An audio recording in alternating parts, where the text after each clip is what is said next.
ഈ ഒരു വീഡിയോ ഉണ്ടല്ലോ, തീർച്ചയായിട്ടും നിങ്ങളെ കാണണം കേട്ടോ.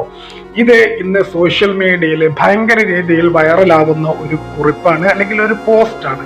ഇത് നിങ്ങൾ മുഴുവനായിട്ട് കണ്ടിട്ടുണ്ടെങ്കിൽ തീർച്ചയായിട്ടും നിങ്ങളൊരു രാജ്യസ്നേഹിയാണെങ്കിൽ, യഥാർത്ഥ രാജ്യസ്നേഹി കേട്ടോ, അല്ലാതെ സ്വന്തം രാഷ്ട്രീയത്തിനും നിലനിൽപ്പിനൊക്കെ വേണ്ടിയിട്ട് പട്ടാളക്കാരെ പോലും കുരുതി കൊടുക്കുന്ന കപട രാജ്യസ്നേഹമല്ല കേട്ടോ. നിങ്ങളൊരു യഥാർത്ഥ രാജ്യസ്നേഹിയാണെങ്കിൽ തീർച്ചയായിട്ടും ഈ ഒരു വീഡിയോ നിങ്ങൾ മറ്റുള്ളവരിലേക്ക് എത്തിക്കും എന്നുള്ളതിന് ഒരു സംശയം വേണ്ട. അതായത് ഇതുമായി ബന്ധപ്പെട്ട് വരുന്ന പോസ്റ്റ് ഇങ്ങനെയാണ്: നിങ്ങൾ നിങ്ങളുടെ കുട്ടികളെ ഇനി പറയുന്ന കാര്യങ്ങൾ നിർബന്ധമായും പഠിപ്പിച്ചിരിക്കണം. സ്വതന്ത്ര ഇന്ത്യയുടെ ഒന്നാമത്തെ വിദ്യാഭ്യാസ മന്ത്രി മൗലാന ആസാദ്. ഇന്ത്യയിൽ ആദ്യമായി 14 വയസ്സുവരെയുള്ള കുട്ടികൾക്ക് നിർബന്ധിതവും സൗജന്യവുമായ വിദ്യാഭ്യാസ പരിഷ്കരണം നടപ്പാക്കിയ വിദ്യാഭ്യാസ മന്ത്രി മൗലാന ആസാദ്. ജാമിയ മിലിയ ഇസ്ലാമിയ വിദ്യാഭ്യാസ സ്ഥാപന രൂപീകരണത്തിൽ മുഖ്യ പങ്ക് വഹിച്ചയാൾ മൗലാന ആസാദ്. IIT-കളുടെ പിതാവ് എന്ന് പരിഗണിക്കപ്പെടുന്ന രാഷ്ട്രീയ നേതാവ് മൗലാന ആസാദ്. IIT എന്ന പേരിന് അംഗീകാരം നൽകിയത് മൗലാന ആസാദ്. UGCയുടെ അധികാര പരിധി 3 യൂണിവേഴ്സിറ്റികളിൽ നിന്ന് ഇന്ത്യയിലെമ്പാടും വ്യാപിപ്പിച്ച HRD മന്ത്രി മൗലാന ആസാദ്. ടാറ്റ ഇൻസ്റ്റിറ്റ്യൂട്ട് ആയിരുന്നതും പിൽക്കാലത്ത് ഇന്ത്യൻ ഇൻസ്റ്റിറ്റ്യൂട്ട് ആയതുമായ സ്ഥാപനത്തിന് തറക്കല്ലിട്ടത് മൗലാന ആസാദ്. പിൽക്കാലത്ത് ഡൽഹി യൂണിവേഴ്സിറ്റിയിലെ എഡ്യൂക്കേഷൻ ഡിപ്പാർട്ട്മെന്റ് ആയി മാറിയ ഡൽഹിയിലെ സെൻട്രൽ ഇൻസ്റ്റിറ്റ്യൂട്ട് ഓഫ് എഡ്യൂക്കേഷൻ ആവിഷ്കരിച്ചത് മൗലാന ആസാദ്. വിദ്യാഭ്യാസം ഇന്ത്യൻ പൗരന്റെ ജന്മാവകാശമാണ് എന്ന് പ്രഖ്യാപിച്ചത് മൗലാന ആസാദ്.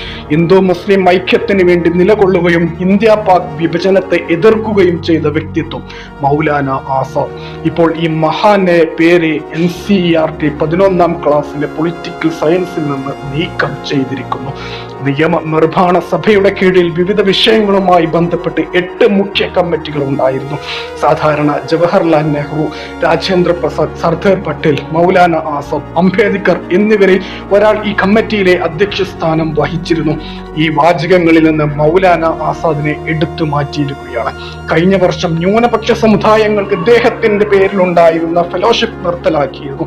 ഈ ഫെലോഷിപ്പ് ബുദ്ധമതക്കാർ, ക്രിസ്ത്യാനികൾ, മുസ്ലിങ്ങൾ, ജൈനന്മാർ, പാഴ്സികൾ, സിഖുകൾ എന്നീ വിഭാഗങ്ങൾക്ക് വേണ്ടിയായിരുന്നു.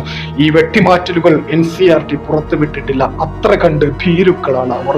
എന്താണ് മൗലാന ആസാദിനെ ഈ പമ്പര വിഡ്ഢികൾ കണ്ട കുഴപ്പം?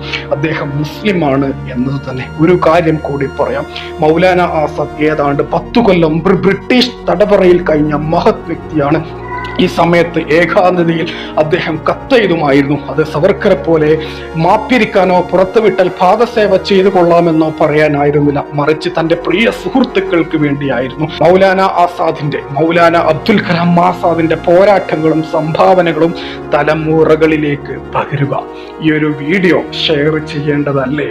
ഇനി നിങ്ങൾ തീരുമാനിക്കുക, ഷെയർ ചെയ്യണോ വേണ്ടയോ എന്നുള്ളത്.